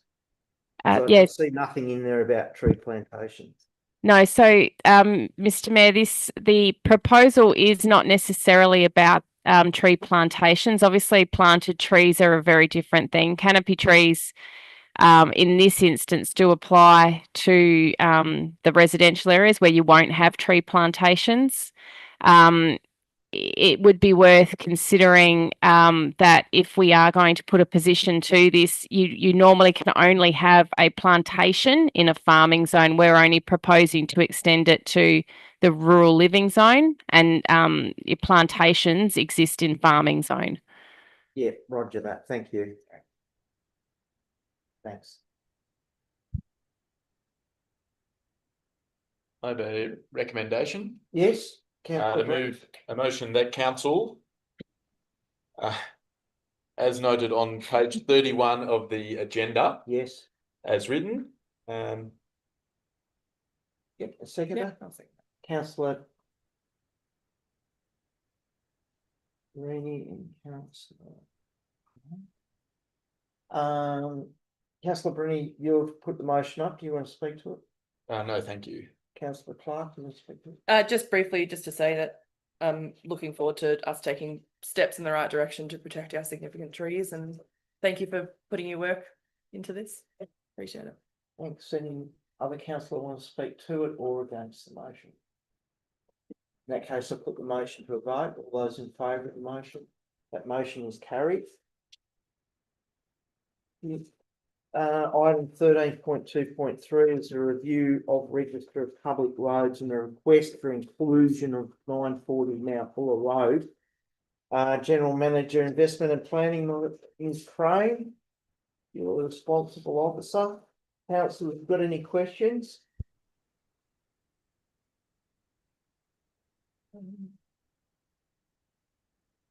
No. In that case, so Councillor Clark. Yeah, I'd like to move a motion, Mr. Mayor. Yeah. That council, 1, adopts the updated register of public roads. Yeah. 2, does not approve the declaration of the unnamed road reserve providing access to 940 Mount Buller Road, Mansfield as a public highway or its inclusion on the register of public roads. And 3, does not upgrade the access to 940 Mount Buller Road, Mansfield. Thank you. Have I got a seconder? Yeah, I'll second that Councillor one. Treasure. Councillor Clark, you put the motion up. Do you want to speak to it? No, thank you, Mr. Mayor. Councillor Treasure is seconder. Do you want to speak to it? No, thank you, Mr. Mayor. Any other councillor want to speak to or against the motion? In that case, I'll put this motion to a vote. All those in favour? Motion is carried. Item 13.3.1, the Emergency Management Policy and Framework. Responsible officer is the EMO, Ms. Tamara Watson, but I think we're going, we've got Tamara online, have we? She's just about to come in. Oh, that's good.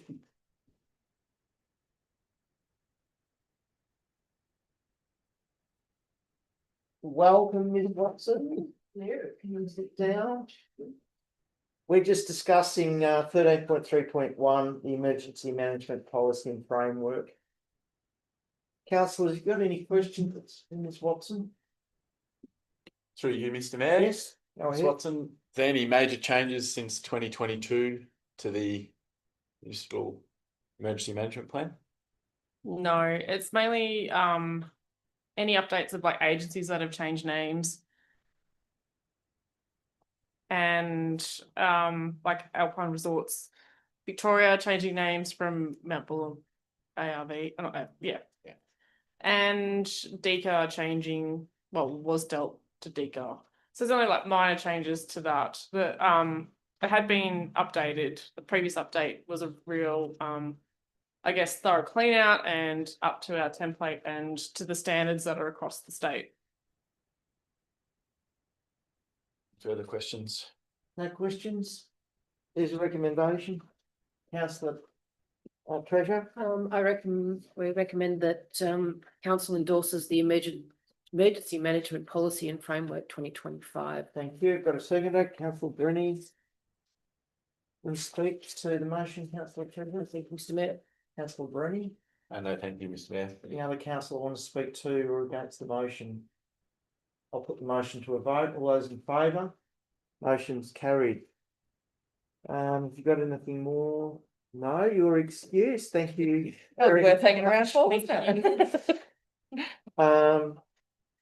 So item 13.3.2 is the Mansfield Swimming Pool 2024-25 end of season report. Responsible officer is Mr. Taz Klingen, Manager of Field Services. We were too quick, Brian. Have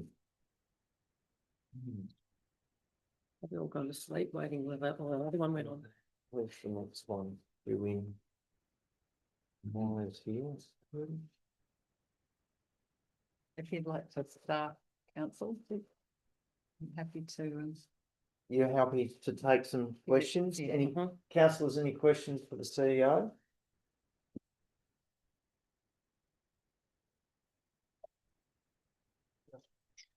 No questions, all right, well, good report, yep. Page 52. Sorry, we're waiting for Taz.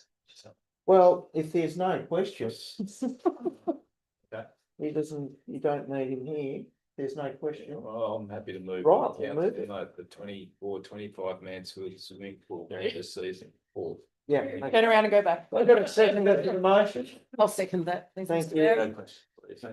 Thanks, Ted. Well done, Thank you. Councillor Teen, do you want to speak to the motion? Councillor Treasure. No, thank you, Mr. Mayor. Any other councillor want to speak to or against the motion? I'll put that motion to a vote. All those in favour of the motion? Motion's carried. Item 13.4.1 is the licence agreement Mansfield District Basketball Association, and the responsible officer is in the chamber. Ms. Belvanova. Any questions, councillors?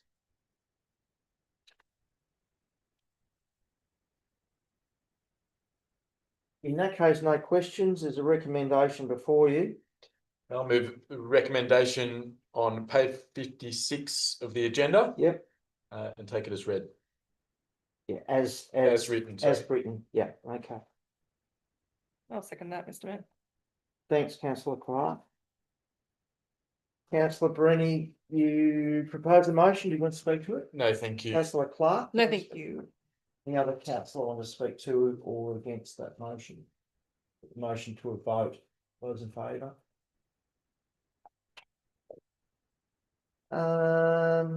Item 13.4.2, a licence agreement for the Delatite Cricket Club.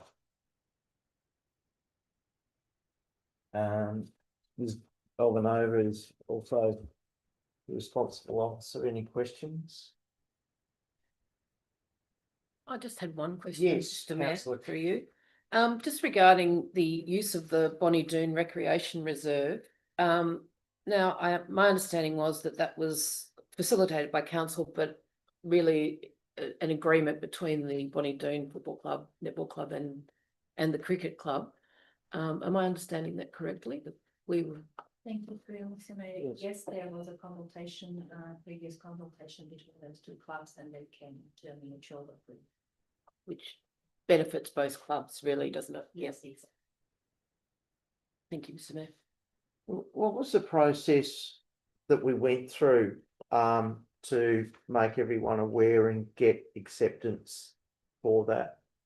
So the initial, thank you through Mr Mayor, the initial consultation was happening through property department and property maintenance officer and both clubs involved. We then had several more discussions with the Delatite Cricket Club regarding their requirements for the pitch and the placement of the pitch. And then the project was moved to our capital works team with the execution and the placement of the pitch within the area of the Bonnie Doon Rec Reserve. Yeah. And I could just add Yeah. through you, Mr Mayor, and the Capital Works team, as there's no one from Capital Works here currently, it was discussed at the Bonnie Doon Recreation Reserve Reference Group, as I understand it, in May this year, Right. and no issues raised there. And was also the installation, the pitch was also advertised on council's social media before it went ahead. Right, okay. Thank you. Councillor, I'd like to move a motion, please, Mr Mayor. right, no other questions? Oh, sorry. Okay, go ahead. That the council endorses the recommendation as on page 60 of the agenda to enter a licence agreement with the Delatite Cricket Club. Okay. Councillor Bruni. Seconder. Councillor Treasurer, move the motion. Do you want to speak to it? No, thank you, Mr Mayor. Councillor Bruni, do you? Thank you, Mr Mayor. Does anyone, any other councillor want to speak to or against the motion? I'll put that motion to a vote. All those in favour of the motion? Motion is carried.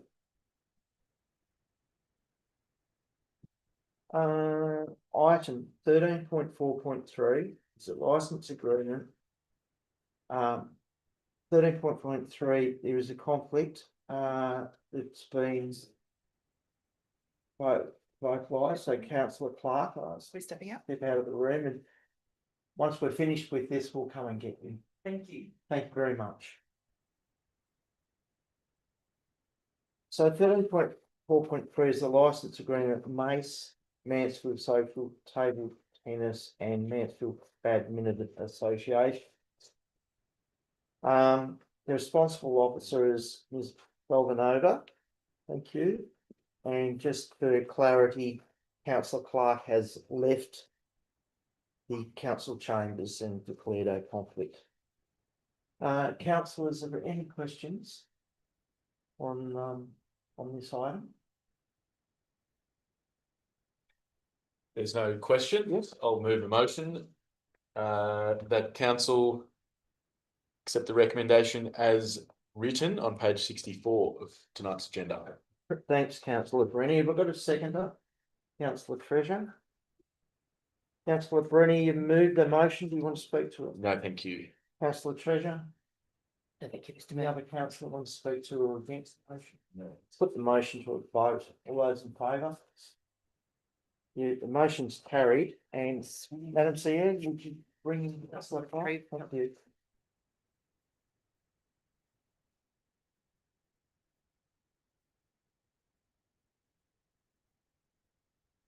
For everyone watching, just waiting to admit Councillor Clark.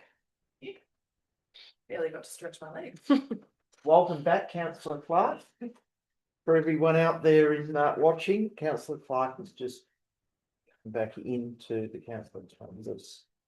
13.5.1 is council Christmas function and Christmas New Year office closure. I would say the responsible officers probably Chelsea. No, it'll be Madam CEO. Happy to take that one. Thank you, Madam CEO. Councillors, any questions? The most important item in this. I have many objections. So, all right then, Oh, look at there's a Councillor Clark's recommendation cancelled on Christmas. page 68. Councillor Clark. I'll move the recommendation and I'm going to read it out. But Council 1 endorse the closure of the municipal office, library, community services, youth and family services and field services depot for the 2025-26 Christmas and New Year period, commencing at 2 p.m. on Wednesday, the 24th of December 2025 and reopening at 8:30 a.m. on Monday, the 5th of January 2026. Number 2, endorse the closure of its offices, including the Municipal Office, Community Services, Youth and Family Services, Visitor Information Centre, Resource Recovery Centre, Library and Field Services Depot for the period between 12:30 p.m. and 5 p.m. on Friday, the 28th of November 2025. And 3, authorise that the community be notified of the closures through Council's website, social media channels and through local media outlets. Thank you. Got a seconder? I second that, please, Mr Councillor Mayor. Treasure. Councillor Clark, you want to speak to the motion? Just to say, they've all deserving of a break. So I hope everyone makes use of it. Thank you, Councillor Treasure. No, thank you, Mr Mayor. Any other councillor? Put that motion to a vote. Those in favour? Motion is carried. Merry Christmas. 13.5.2 is the council plan 2025-29. The responsible officer is Manager of People Communications and Governments, Ms. Bone, but I'm assuming that may be Chelsea tonight. Yes, I'm happy. Madam I'm happy CEO. to take that Okay. note. Well, okay. Councillors, any questions? Comments? No? I can move it.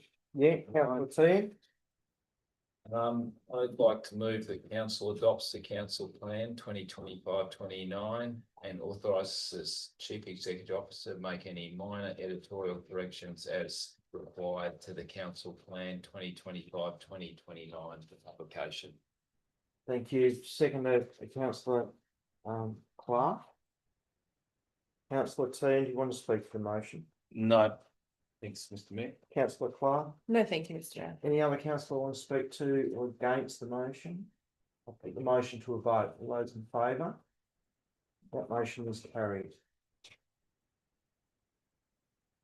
Item 13.5.3 is the Community Vision 2040. I'd say the responsible officer is going to be the CEO. Mr. Bones on annual leave. So, councillors, any questions on the Community Vision 2040?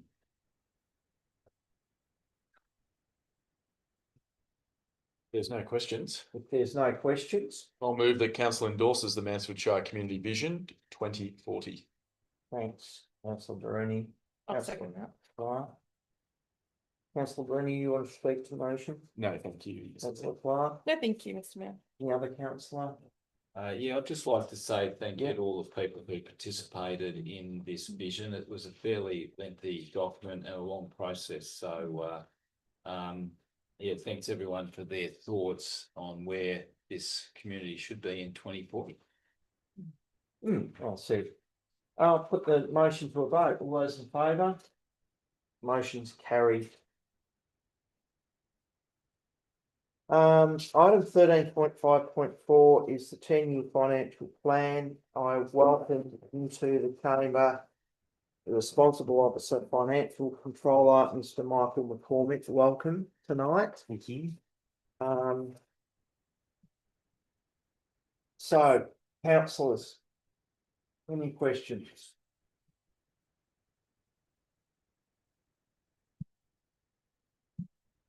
I have one, Mr. Mayor. Yeah, councillor. Thanks for the financial plan, Mr. McCormick. It's a ripper. It's really good. I really like it. It's really solid, good indicators. It's got a very good outlook and strategic principles. And I think, financially it's very sound and stable. My only question would be just regarding if I was an outsider looking in and I saw the unrestricted cash level in 2026-27, I'd be a little bit concerned. Can you alleviate my fears if I'm that person? Through you, Mr. Mayor. I think first is understanding what the unrestricted cash means. So through that, we have our unrestricted cash, which is essentially cash that's available for general operational use. So it can be used for all things operational.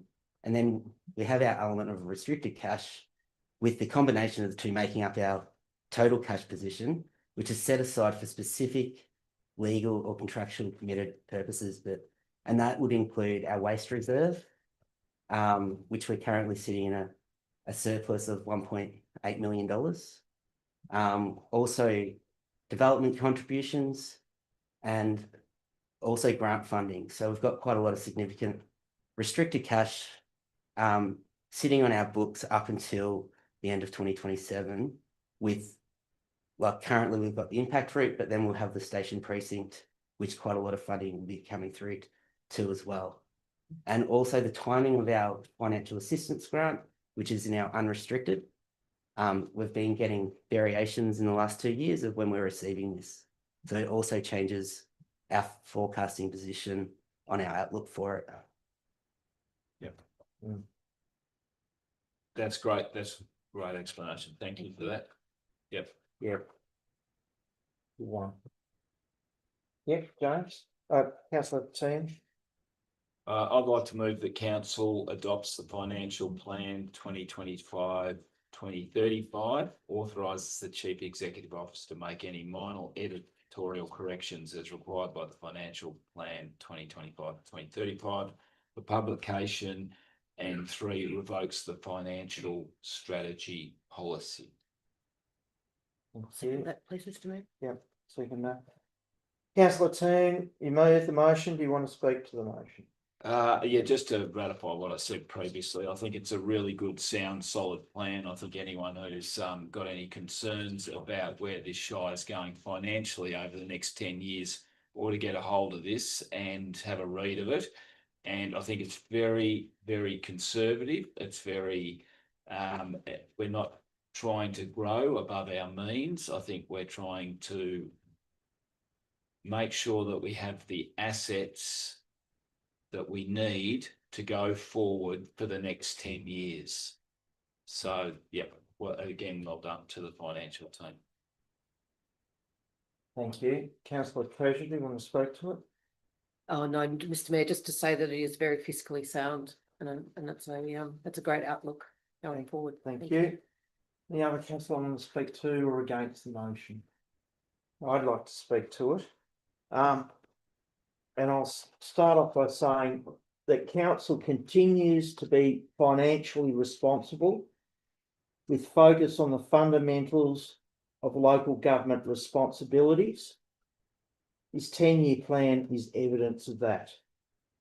However, with the state government cost shifting and fiscal pressure in areas outside our control, the plan is only just that, a plan to move forward, and through yearly budget measures, we will continue to give our ratepayers best bang for their buck responsibly. And thank you. I'll put the motion for vote. All those in favour? I think that's carried. Thank you. Thanks, Mr. McCormick. That was easy, wasn't it? No more? Yeah. We can wait if you want. Yeah.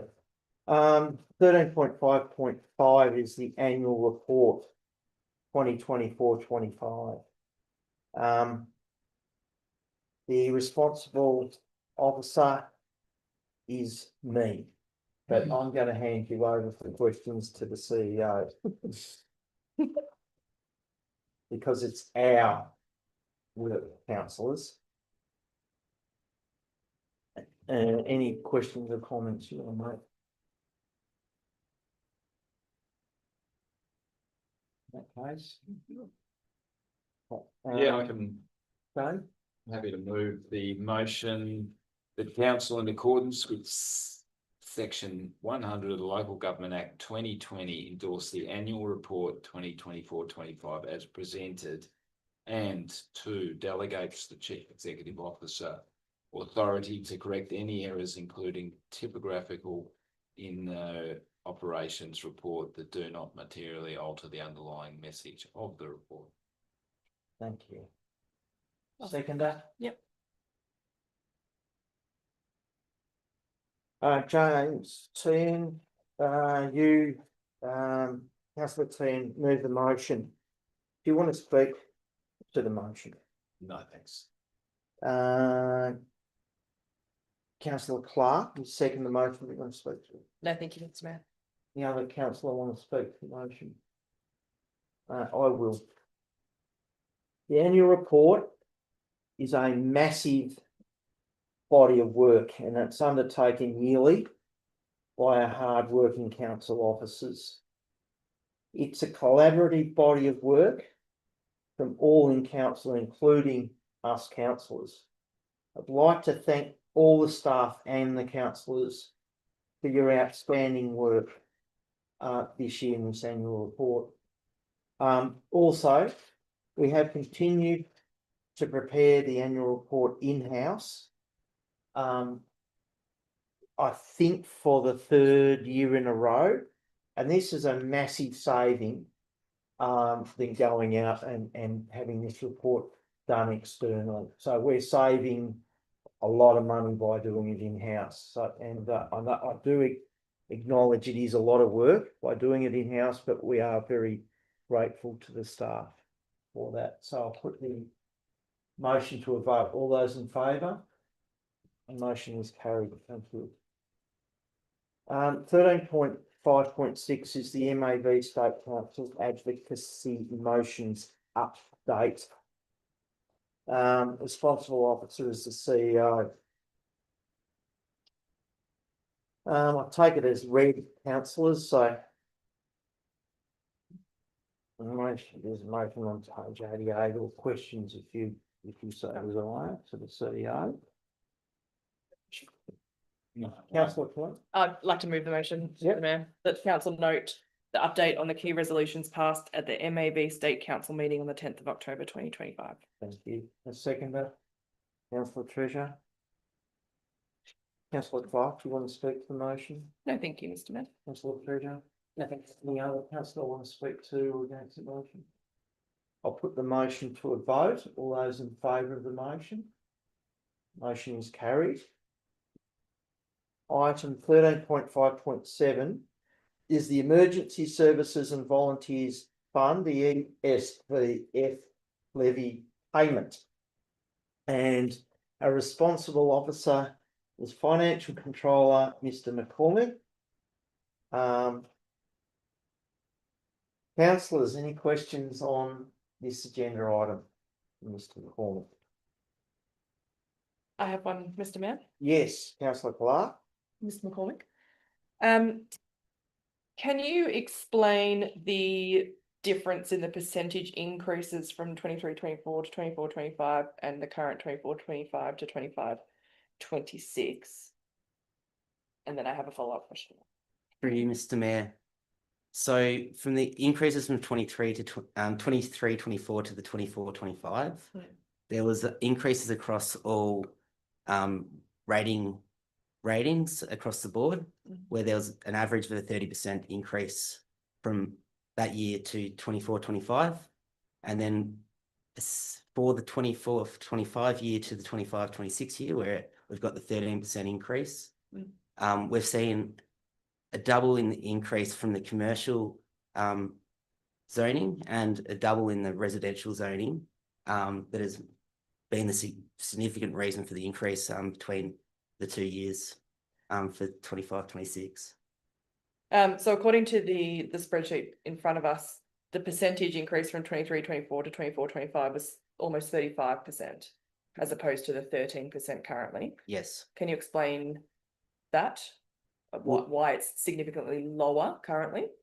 Where it's significantly lower is that we've in Mansfield Shire, we've got commercially rated zones that are our highest rating zones. However, we have the least amount of properties in that zoning, and that's been a significant increase to those individual areas.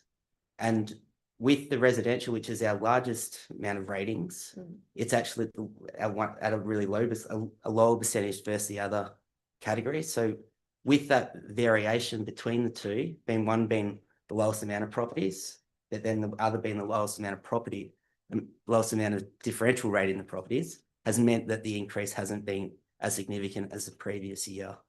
So far.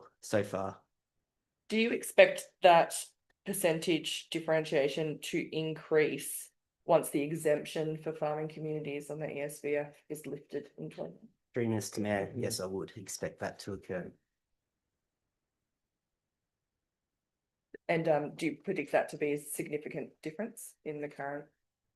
Through you, Mr. Mayor, based on their proposed increases, I would expect that to be quite a significant increase from what we currently see. Thank you. No further questions from anyone? No questions. I'll move the motion that council endorses the chief executive officer to pay the Q1 emergency services and volunteers funding levy for the total amount of $966,373.40. I'll second that. Councillor Brenny, move the motion. Do you want to speak to it? No, thank you. Councillor Clark, do you want to speak to it? No, thank you, Mr. Mayor. Has anyone else want to speak to the motion or against it? Yeah, I'd like to say something. Yes. I'd like to say that it's an absolute disgrace that all this money is going out of this shire, and we'd be lucky if 10% of it's coming back. But we have to pay it. But we're going to keep fighting it. Yeah, well said. I concur. Completely. All right, I put the motion to a vote. All in favour of the motion? Motion's carried.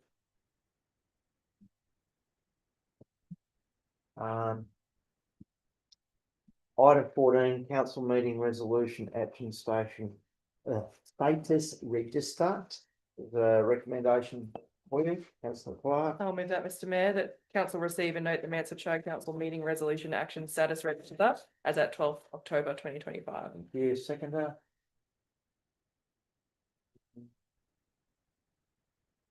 Councillor Clark, you move the motion. Do you want to speak to it? No, thank you, Mr. Councillor Treasure, seconder, you want to speak? Anyone else want to speak to or think that? Put the motion to a vote. Those in favour? Motion's carried. 15.1 audit and risk committee meeting agenda and minutes. Take that as read. There's a recommendation before you.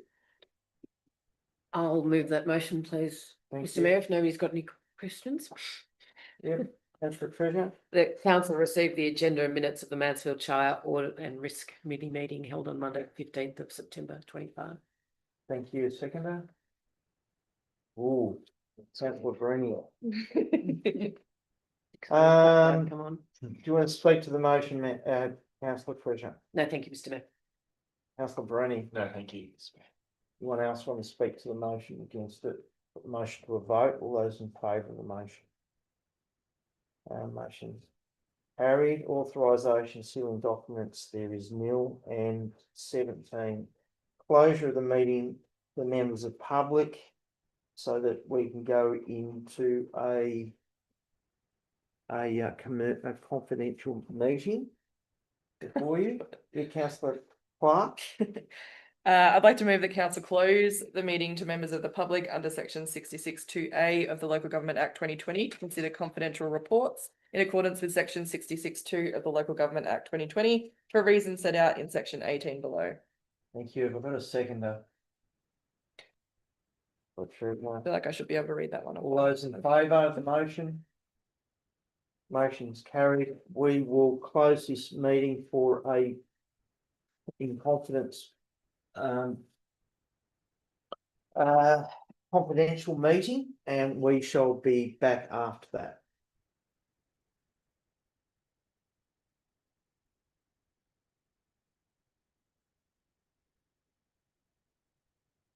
Stay tuned.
I announce those? Yeah.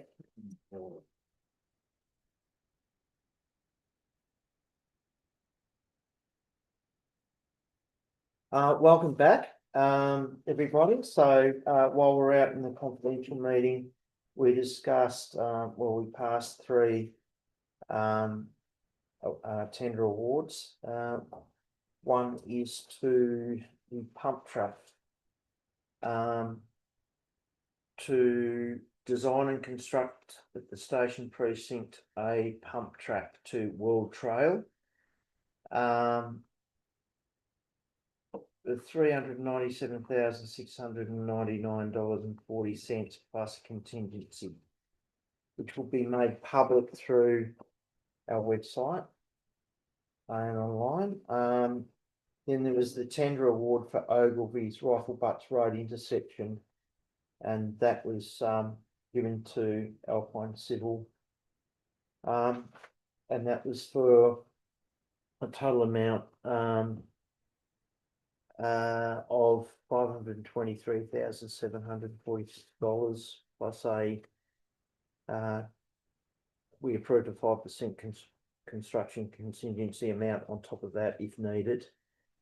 And then there was the contract for the Mansfield Heritage Museum, and that was awarded to Hennessley Constructions for basically the fit out and a lot of other work around the landscape design and etc. And it was quite a lot of money. So the we approved amount of $1,728,910.99, with a 10% construction contingency on top of that. This will all be made available through our website in the minutes. So I'd like to thank my fellow councillors tonight for a very long council meeting, but very well run. I'm not saying me well run, but I say to all the councillors, it was a good meeting because it showed that we not always agree with things, and the process was followed, and it was a respectful meeting. So I thank you very much, everyone, for that, and thanks for my CEO and Chelsea and my IT guy over there that no one sees. So with that, and thanks to everyone that came in tonight, and I'll close the meeting now. Thanks very much. Thank you, Mr. Mayor.